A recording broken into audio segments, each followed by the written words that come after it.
Welcome back to the Reality Guys. I'm your host, Billy Blinks, joined as always by my co-host, Brian. Sure, buddy. Back to talk one of our favorites, everyone. It is The Amazing Race. This is season 38, episode 5, entitled, I Just Want to Be a Little Bit Angry Right Now. Make sure you like and subscribe to your TikTok, Instagram, Twitter if you're an Amazing Race fan, if you're a Survivor fan, if you're a competition reality fan, we got you covered. If you're a dating reality fan, we got you covered. Everything from The Traitors to Love is Blind, everything and anything in between. If you're here on YouTube, we appreciate you watching. Please, please, please hit that subscribe button, hit the notification bell, leave a comment below, let us know you subscribed. We appreciate you. Bri, we are now moving to Dubrovnik in Croatia. They're hammering down the Eastern European countries, and I appreciate it. I've enjoyed every locale so far. I think what it is, Brian, and I know it's something that will harken to some of your complaints in the past of other legs in different races. I feel like they are doing normal localized things that I would go, yeah, I mean, listen, we'll talk about the fish, but like it feels culturally relevant again. And I feel like maybe some of the last couple seasons it felt a little generic. Definitely. Like, I mean, we'll talk about the race, but like that to me, like it was like, the fish thing. I actually thought the fish thing was actually like a good challenge. I did too. I thought it was. We'll get into that pretty quickly. Really, the main two things to note before we talk about the first detour, where they started, route info of the monument of Ivan Gundelik. It was a poet, famous poet. This was an equalizer leg to start, at least everybody. Only one flight to Dubrovnik. So here we go. First detour was either Fisherman's Hall or Skin'em Hall. Nice little rhyming there. Fisherman Hall, you had to walk approximately half a mile carrying heavy fishing net. Also, if you did skin them all, you had to skin and fillet 2 monkfish. Each of you had to do a monkfish based upon how a chef showed you or fisherman showed you. You had to turn it in. That's where you go. Brian, like we do with every detour, which one would you have picked? See if it's the same ice. I think I do the what was it? What was the first one? The bait. Fisherman Hall. Yeah, I would do that easy. Thank you. That was not a hard challenge if you were in any way in shape. Sorry, guys. If they were like, later when the chicks were talking, it's like, we could handle this weight if it was like distributed different. Like, how heavy could that net have been, Brian? 50 pounds? Really? Like, well, how heavy could it be? Who said that? Who said that? Izzy? One of the chicks said it later, yeah. Dude, there's a couple scenes in this episode where you can see Izzy like running, like really like laboring in the background of like some professionals. Like you know it's challenging for her. But yeah, I don't think it's that heavy. It didn't look that heavy at all. Like it's a fucking net. It's literally a fishing net. Like, it wasn't even like a rope net. It was like it looked like it was like a fishing line net. It wasn't even heavy. They added like I bet you the stuff they added in there to make it look like it was out to sea was heavier than the net. The hardest thing they could say about the entire of the description of it to try to detour them from doing it was like, well, it's only half a mile if you don't get lost. It's like, yeah, but why would I get lost? Like, there's a path. I'm just going to ask people where to go. They're like, what if you like get it caught on something? It's like, well, I'm gonna not. Right. I'm gonna. What if you get it caught on something? I'm gonna literally like that was like the work, and literally only 2 teams picked it. So like everybody wanted to go. They thought they were gonna go and just fillet these fish. And funny enough, Brian, I still 100% would have done the net, but if we were forced to do the fish, funny enough, I used to work when I was younger at a fine dining seafood place. Like I used to fillet fish like in the back and fillet fish table side. So like could have knocked that monkfish out in like 2 minutes. Yeah, and which was it, Rubina or their sister Christine? Who cut themselves? Christine. Yeah. Because I mean, I'll tell you what. I mean, one time Presley accidentally like poked the knife into my hand. One time when she was cutting a fish, and that, I mean, you don't even notice it because those knives are so sharp. They're so sharp you can't even feel the cut. Yeah, that's the scary part. It's like you're cut and the skin's already back together. Fingers hanging off. Yeah. Ugh. Yeah. Look, it wasn't I don't think it was the hardest, but there were some people who had a tough time, including Hannah and Simone, who at one point considered quitting that leg and moving on, but then they didn't. Right? Like I had to rewind because they were like, all right, we're leaving. And then like 10 minutes later, it shows them finishing the fish. And I'm like, yeah, wait, they were like trying to get somebody's phone and like, wait, hold on. No one Take it would give away. information, so they just went back. I Yeah. respect it worked out. It worked out. I think they had 0% chance if they went to go try to do the net after doing the fish. Yeah. Because I don't think that was the reason why they lost. No, I mean I know it didn't end up mattering, but like I think that would have been they might have had to go find them out on the route if they didn't if they had to go do the net after the fish. Well, we know where this is going. The route info, Brian, the Booza Bar, the little Booza Bar on the side of the cliff. The funniest part about this was that there were multiple Booza Bars on the side of that cliff, apparently, which I found very funny, and I appreciate it. It was like the Wawa. There's like other Yeah. no, not that Wawa, dude. The Wawa down the corner. Right. It's funny. The Booza Bar was where the double U-turn was, Brian. That's kind of the central focus of the preview for the episode, and obviously people looking forward to it. The first people that got there were Tucker and Eric. They passed on it. The two that arrived kind of at the same time were Jag and Jay, and Nat and Steph. Nat and Steph also said, we don't want anybody to hate us. Jay and Jag and Joe and Adam said, forget it. We're definitely doing this crap. So Jay and Jag went for Izzy and Paige, to be fair. And I think they are telling the truth that if roles were reversed, that's who they would have blocked them. They don't get 100%. along. They have 100%. beef. They have beef from Big Brother. And if we know anything of these Big Brother people, they hold grudges. They talk about each other during the show. They don't stop talking about each other after the show. And that's just like what they do, right? And so like I do like though that it's not a one-sided grudge. I do like that like both sides don't like each other, so it's not like just I wouldn't really enjoy it as much as watching like I don't know, man. I think you think the Jag and Izzy one is like equal. I don't know if it's equal, but I think it's two-sided. I don't think he likes her either. Oh no, he definitely doesn't like her, but like I think he just doesn't care for her. She hates him. Well, but because Brian, it's the she was double flipping him off when she saw that. How do I love it? That made me laugh. How do I say this? It's like the fake outrage. Like it's like the virtue signalers of like new Survivor and new Big Brother, and it's like, and also Jag won. So that's got to be more than anything, regardless of all the whatever she thinks is personal slight. Is like, dude won. She's like, this dude might win this show too, right? Like, it's like he's got a way better chance of winning than they do. Like, she's like, we're going after him. And I was like, well, you're 7 places behind them, so unless they mess up, there's not a damn thing you're going to be able to do about it. So, like, good luck. Yeah. It's funny though. No golden power of veto there, Brian. Okay, so we got to move on. All right, Brian, here's the again. Now, people are going to think we're like women haters here, but this is literally the next note. As we mentioned here, the two teams, Izzy and Paige and Chris Rubina, were the two teams that were U-turned or double U-turned. When Kendall, I'll call Kendall, when Taylor and Kylan got there, she goes on this like whole high horse rant about how it's always women teams that are targeted, and it's just like it's the exclusivity against women.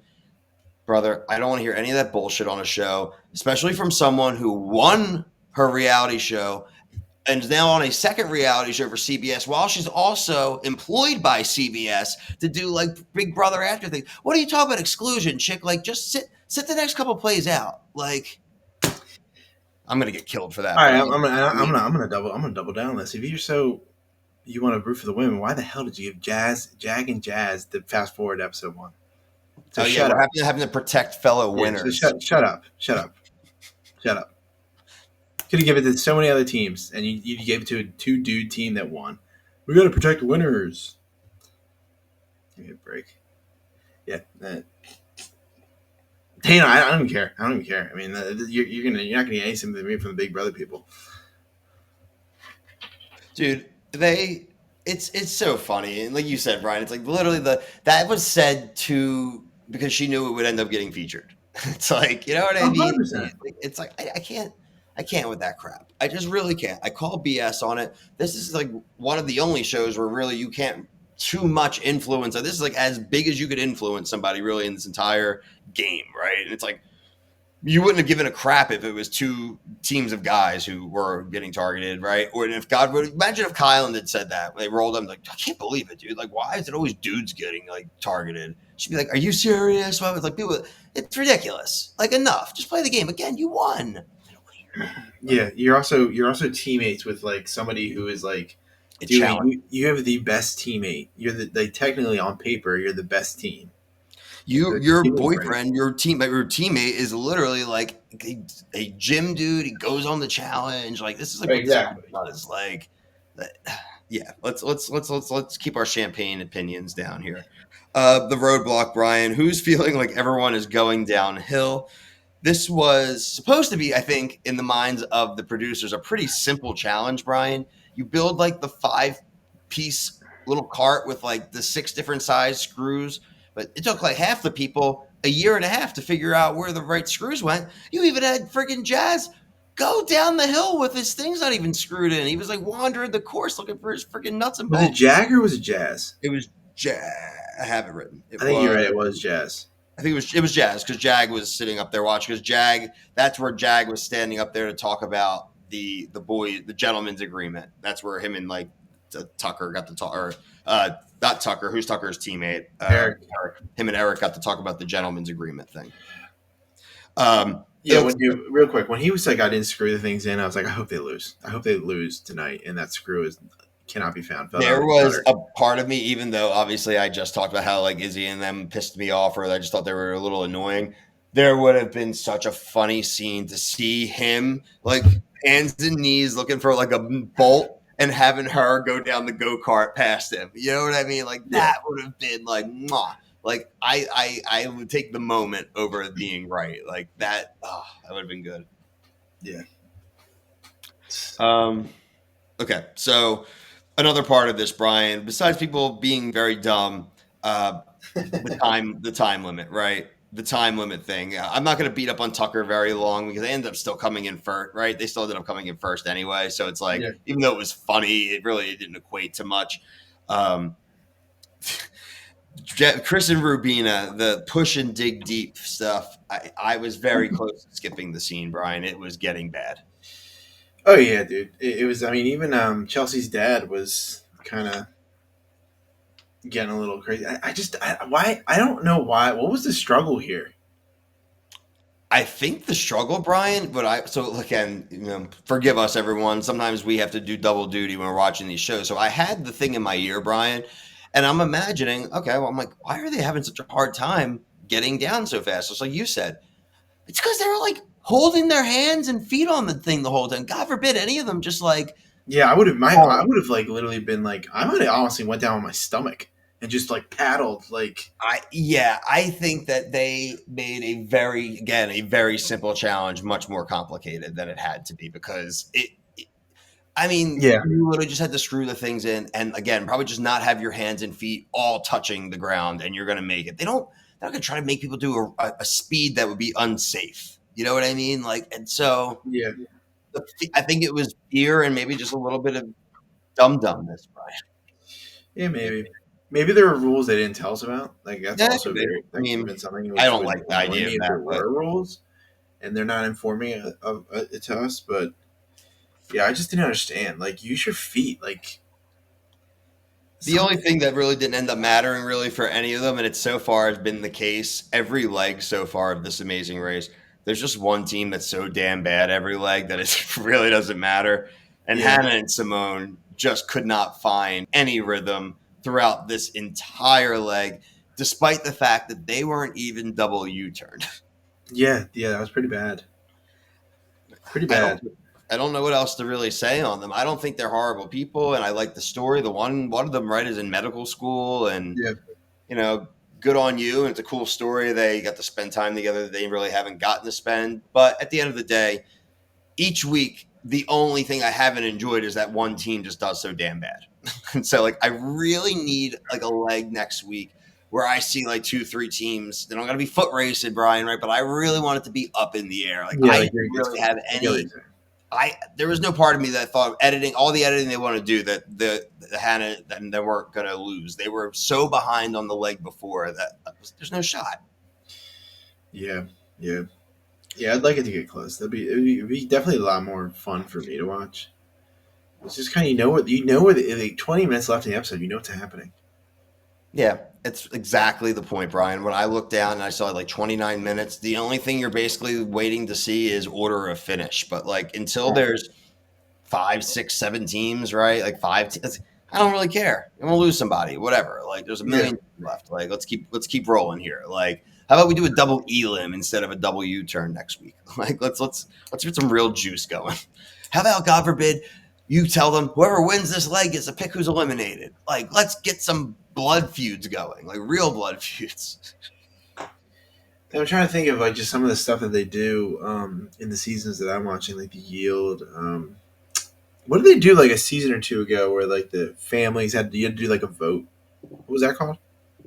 I forget. I know exactly what you're talking about too. It Everyone might have voted. even been last season. They like It was last voted. season. They put the disadvantage on someone like in week one or something, didn't they? Like, Yeah, the people were like, "We're not friends anymore."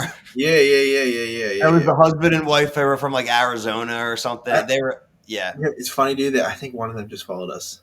really. Yeah, on Instagram. Huh. What the hell was that called? He had glasses, didn't he? Like Yeah. they did well, like every leg, like right. They were killing it until Yeah. that leg, and because of the getting. Well, it might have been like a double U-turn, Brian. Basically, they just had to do both things. It was called something different, like a double roadblock or something, maybe, or something.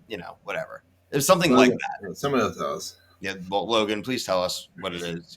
It's we're a little late into the video here to call you out for the first time, but help us out. I'm gonna look that one now. I want to know which one followed us. Was it the husband or the wife? I think it was the husband.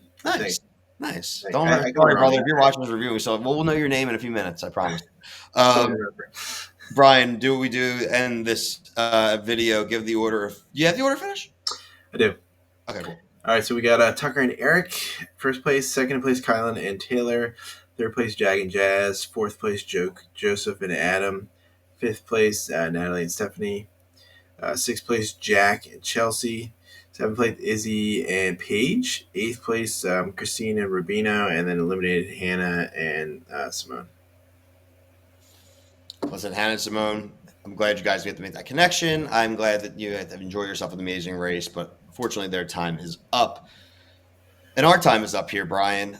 We will be back next week. Everyone, like I mentioned, you're a CBS reality fan. We are doing Survivor. We are covering the Traders Canada. We are covering celebrity traders out in the UK. We will be doing we just did the Love is Blind season 9 finale. Thank you, everyone who's watched and commented there. We'll be back next Wednesday for that reunion. Brian, everyone who we want there at that reunion is there. They posted the pictures today. Yeah, So we are not going to have anyone hiding. If you're a dating fan, like we said, Love is Blind. We do cover Bachelor Nation. We didn't cover it this week because it's boring hometowns. We'll make sure that we cover the finale. They did announce the Bachelorette cast today. So Brian and I will do our cast preview soon. So if you hit that notification bell, that subscribe button, like I said at the top of the video, you're not going to miss a thing. But until next week, for myself and Brian, thank everyone for watching. Peace.